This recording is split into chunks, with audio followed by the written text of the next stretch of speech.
Welcome to the Catholic Couch, the official podcast of the Catholic Counseling Institute, where we bring together the depth of the Catholic faith and the clarity of modern psychology to give you life with greater freedom, strength, and peace. I'm Amber Pilkington, Catholic therapist, wife, mother, and woman who believes you should not have to choose between being spiritually serious and emotionally healthy. If you've ever loved God deeply and still struggled, if you've ever wondered why your anxiety, marriage, parenting, or your past feels harder than you expected, if you've ever thought, shouldn't I be further along than I am now, you are not broken and you are not alone. Here we talk about real life, the nervous system and the sacraments, attachment and virtue, boundaries and mercy, suffering and hope. Because holiness is not about pretending that you're less human. It's about becoming more fully alive. So wherever you are, in the quiet, in the chaos, in the middle of growth, or in the middle of doubt, I'm really glad you're here. Let's go. Hello, friends. Welcome to the second week of Lent. Today is your pop-up spiritual support for week 2, The Secrets of Spiritual Willpower, Catholic Therapist Edition. If you feel that your willpower is starting to be strained, well, I hope this pop-up support can help. It's the second week of Lent, which means that you've chosen your sacrifice. And when you did, you weren't trying to be dramatic or impress anyone. You sincerely wanted to grow. And yet somehow you're here standing in your kitchen at 9:42 p.m., staring at the pantry or scrolling on your phone when you said you wouldn't, or snapping at a child that you promised yourself that you'd be more patient this year. And then you wonder why it's so hard. Why can't I just be stronger? Well, today we are talking about the secrets of willpower.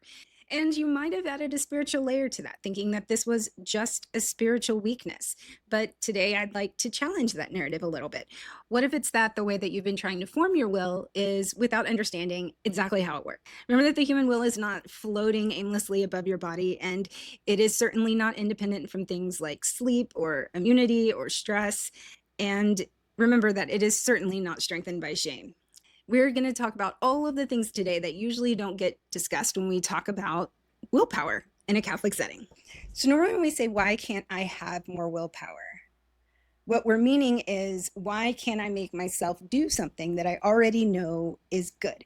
And if we think about those first few weeks of Lent, there's kind of a clarity and we can get a momentum and you can feel strong about your decision and fresh. But that strength that happens at the beginning, that isn't virtue, that's adrenaline and a fair amount of dopamine.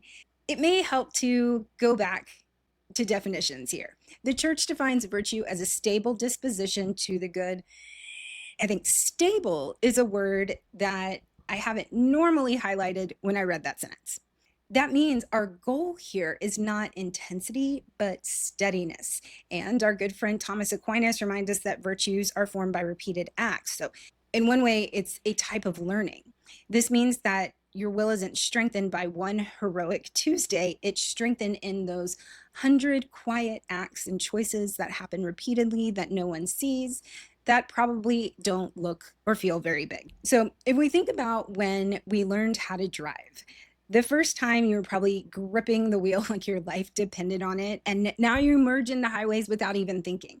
Or maybe we think back to early motherhood. Those first sleepless nights probably felt impossible, and yet it's something you can do for an expanded time now.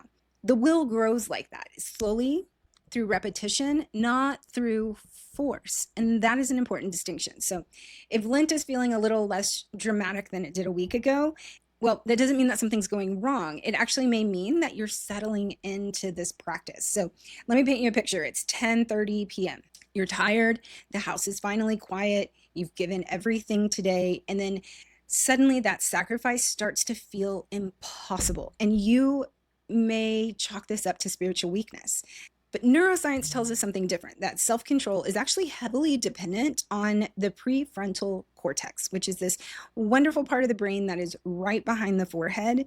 That part of the brain is the first part that falters when you're tired or fatigued. So when you're tired, your emotional brain, or the back parts of your brain, get louder and bigger, and your impulse control parts of the brain, that prefrontal cortex, they get softer and quieter.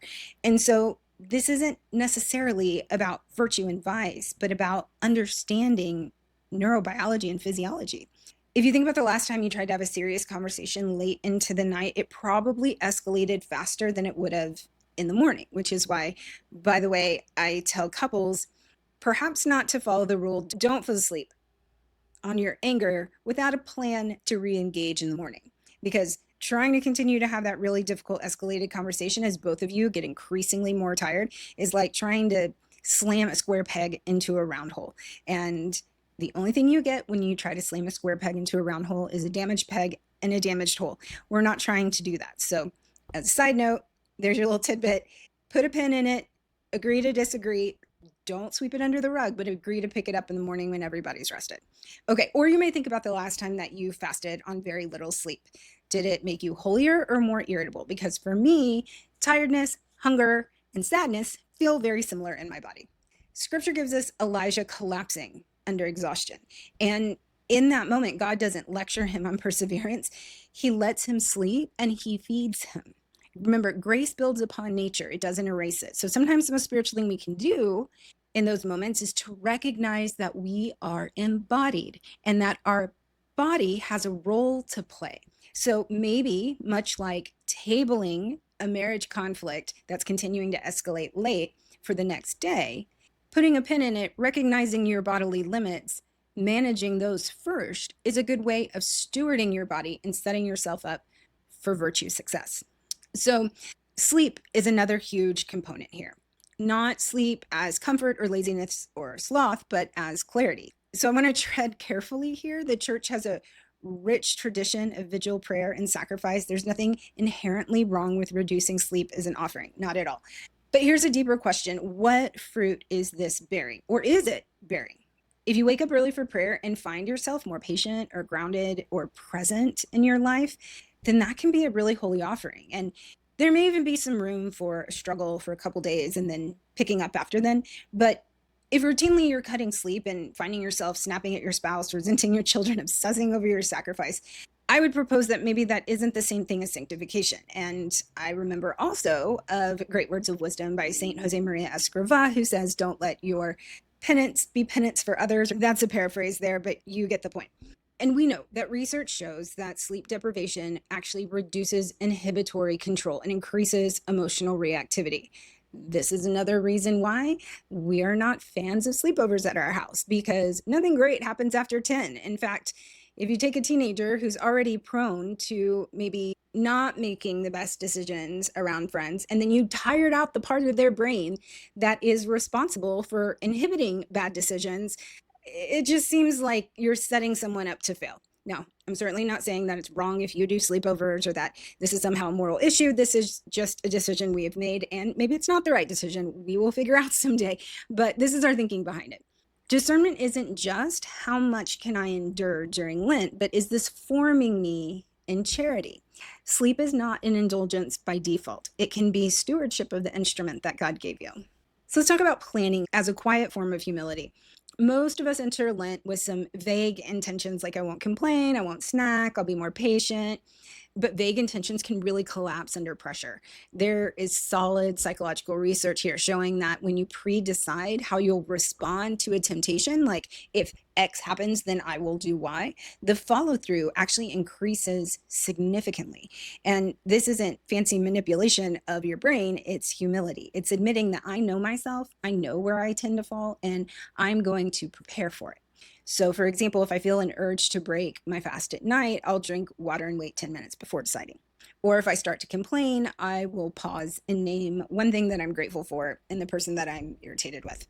So this is not eliminating the struggle. You're building in a pause. And in my humble opinion, the ability to build in a pause is one of the greatest skills that you can learn and that bears fruit in almost every facet of life. Think of Odysseus tying himself to the mast. He knew the sirens would be strong. He did not rely on willpower in that moment. He prepared in advance. So prudence is not control, it's cooperation with reality, and can be a very effective thing to do in Lent or otherwise. Another important thing here is to know the right kind of hard. There's something really powerful about doing hard things. Our priest this week had a fantastic homily, and we were made for greatness, that the call for us to self-denial came before the fall, that before the fall, Adam and Eve were told they can eat of all the trees except for one, that we are made for greatness, and that self-denial can bring us to that place. And we know that true self-esteem, or more appropriately, self-efficacy, is not through handing kids participation trophies, but comes from doing hard things, things that maybe we think we can't do, and preserving through them. Because then at the end, when we realize that we have, it becomes internalized. Not just that I did this hard thing, but I am the kind of person who can do these hard things. That is self-efficacy that is lasting and meaningful. Research shows that manageable challenges actually build resilience and confidence. And I don't know if you've heard of the marshmallow experiment, where they brought kiddos in and they gave them a marshmallow and said, when I leave this room, you can eat this marshmallow. But if you wait until I get back, you can have 2 marshmallows. Look it up on YouTube. It's great. So they followed these kids through their lives and the ability to do hard things or to delay gratification. And it's really cool to watch the experiment, the videos that are out, because you see all the different strategies that kids come out with to try to help themselves not eat the marshmallow. Anyways, they follow these kids, and when these kids are older, the ones who at a very young age could delay gratification of that marshmallow, could wait until the experimenter got back so they could have 2, had far greater success in life. But also, this term manageability matters. So hard things that are rooted in comparison or pride often lead to burnout. Hard things that are rooted in love help build our strength. Saint Thérèse didn't seek out dramatic suffering and penance. She chose small, hidden acts, but consistently. You may want to ask yourself, is this sacrifice making me more available to love? Or is it making me more preoccupied with myself? And the preoccupation with self is not what Lent is trying to accomplish. It's pruning the self so that we can remove obstacles to our own charity for others. Lent is not about impressive austerity. It's about interior freedom. Then I will say a word about grace. This is the strength that you don't manufacture. The world talks about discipline as if it's entirely self-generated. But as Catholics, as Christians, we know that grace precedes merit. Yes, we have to cooperate, but grace precedes merit.